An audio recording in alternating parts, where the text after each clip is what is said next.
So as we pick up with the Avengers Disassembled issue number 3, what we find here is that we're going to be covering the death of Hawkeye. Now this was a very big moment in Marvel Comics, and the reason why is because while Hawkeye was a background character, while he had never had his own solo series and was always more or less just part of the Avengers, Hawkeye was still a fan favorite among a lot of Marvel Comics fans. And so when Marvel came along and killed Hawkeye off, there was a huge amount of backlash. A lot of fans absolutely hated this. And so what we'll find as we get into next year when we do the House of M event is we'll find that Marvel will actually bring Hawkeye back due solely to the fact that so many fans wanted to see him return. And so what we do as we begin this story is we pick up where we left off with part 2, and we have all these different Avengers, both present and former, as well as I guess associates of the Avengers, meeting at Avengers Mansion. And indeed Captain America asks why it is that they're all here, and what they say, or at least T'Challa speaks up on behalf of them, is he says that they were all Avengers at one point in time. Either they were very close to the Avengers team or they were Avengers proper. And so when the white call distress signal, the white code distress signal had went out, that was a signal that went out to everybody who was associated with the Avengers or who was an Avenger. And so they all answered in return. But what we also see is Nick Fury speaking up. And Nick Fury says that he figured it was only a matter of time before people showed up to basically express their sentiments, or at the very least to band together as a whole in response to the distress call. But he says the problem here is that they're basically contaminating the entire crime scene, that because of everything that's gone on here, and because S.H.I.E.L.D. doesn't know how all of this started, that any of them could be radiating any kind of toxins or radiation in general. And because of that, it could corrupt the scene in a way to where S.H.I.E.L.D. could never figure out what's going on. And so what he says is that everybody being here is illegal and that they all need to disperse. From here, we switch over to Carol Danvers, and Carol Danvers asks Captain America whether or not it's true that Scott Lang is dead. Of course, Captain America says yes, but what Captain America also says is that he appreciates all of them being here. He appreciates all of them responding right now. He says, but for the most part, Nick Fury is right here, that the Avengers don't know what's going on, and because they don't know what's going on, S.H.I.E.L.D. needs to be able to do their job. They need to be able to investigate the situation and find out what else is taking place. But what we do before we continue any further is we pick up with Nick Fury again, as he's basically telling the Avengers there's more bad news. And when they ask Nick Fury what this news is, we pick up with a broadcast from the United Nations. And what the United Nations is saying here is that because of the actions of Tony Stark, that the United Nations is now disavowing the Avengers. They are basically separating themselves from the Avengers. Now, the importance of this is something that cannot be overstated. And the reason why is because for those of you who were asking the question, what was it that happened that led up to Civil War, this is one of the things that had taken place. As we had discussed with Civil War, there were a multitude of instances where superheroes came into conflict with supervillains, there would be destruction and so on and so forth, but nobody would ever be held accountable. This is basically the United Nations holding the Avengers accountable, specifically Tony Stark, for what it is that he's said and done. And so this is the first baby step that leads up to the set of events that will eventually initiate the entire Civil War storyline. Now, the United Nations, as they're speaking, are basically saying that the Avengers have done some great things in their past. They have done some fantastic things, but the problem here is that the actions of Tony Stark, who was presumably drunk, who was acting irrationally, who had threatened multiple delegations, and had also, for the most part, attempted to kill the representative of Latveria, is something that cannot be overlooked. And so because of this, basically what's going on is the United Nations is playing it safe. But what we also do is we see that while this broadcast is going on and everybody is talking about it, their attention is taken away. And the reason why is because what we learn is that a Kree vessel of some kind has just taken off past the team. It has basically entered the Earth's atmosphere.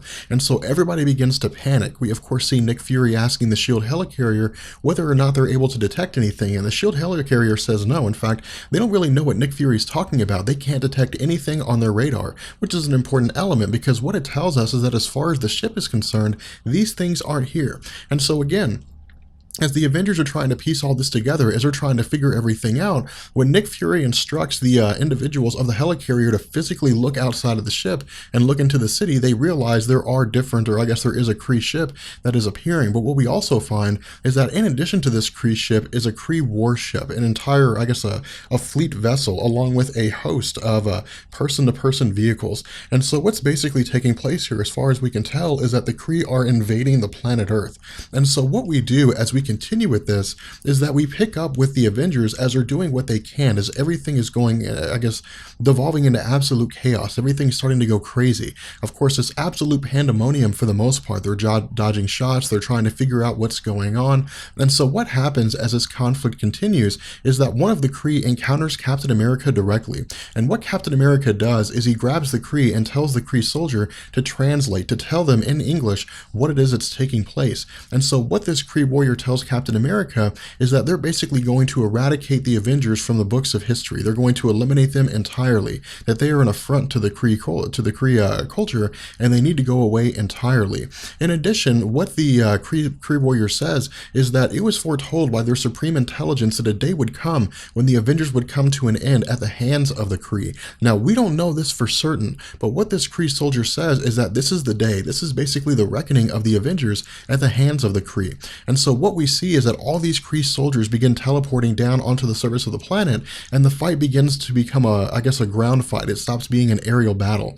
And so again, we see that Captain America, we see Nick Fury, we see them talking about how this doesn't make any sense, how this isn't right. But in something, I guess a little bit of irony here, if you recall our discussion about Original Sin, we had talked about how during this time, Nick Fury was going around and killing different creatures, killing aliens, killing anybody who was presumed to be a threat to the planet Earth. And so if we didn't know, if this story had just come out and we hadn't known what the outcome was going to be with regards to the Scarlet Witch, we could say that it's entirely possible that Nick Fury had brought this conflict to the planet Earth. But of course, as we see them continuing, as we see everything going on, we see that Hawkeye steps up into the fray after retrieving his arrows. And what he says here is that it's time to end this conflict. This conflict needs to stop. That if the Kree want to invade the planet Earth, then somebody should give the Kree a reason to. And so what he does is, of course, using his arrows, he begins attacking the Kree warriors, and he's able to hold his own for the most part. He's able to do quite well against the Kree soldiers.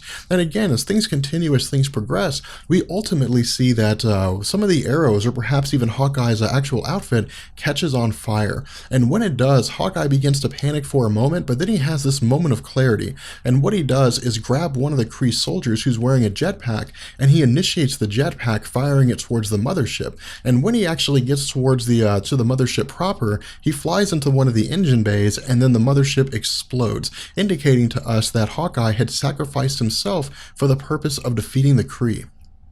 At this point, we pick up with the Fantastic Four, we pick up with Captain America, we pick up with virtually everybody who's assembled here, as they're absolutely shocked to see that Hawkeye has basically just sacrificed his own life to ensure the Avengers come out on top. We also see the other Kree warriors begin teleporting back to their various ships, and all the ships take back off again.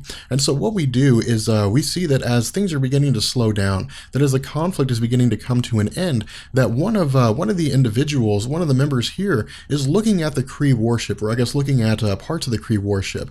And what they say is that it's not really metal, but they don't know exactly what it is. Whatever this material is, it's not native to the Kree. It's not something the Kree normally possess. And so again, this begs the question, this asks a lot of questions of what it is that's really going on here, about what this whole undercurrent is in terms of why all these things are happening. But again, as they're going through, as they're talking, as they're trying to figure this stuff out, someone chimes in and apologizes that they couldn't get here sooner. And what we learn is that Doctor Strange has appeared to the Avengers. And what Doctor Strange says is that he would have thought by now that people would have begun to understand that the problem here isn't that the Kree are attacking. The problem isn't that Tony Stark was acting drunk, or that any of the other events have played out the way they have. The problem is that magics are currently being used. With that being said, we're going to go ahead and bring this video to an end. I hope you guys enjoyed it. If you did, let me know, and I will catch you guys later. Peace.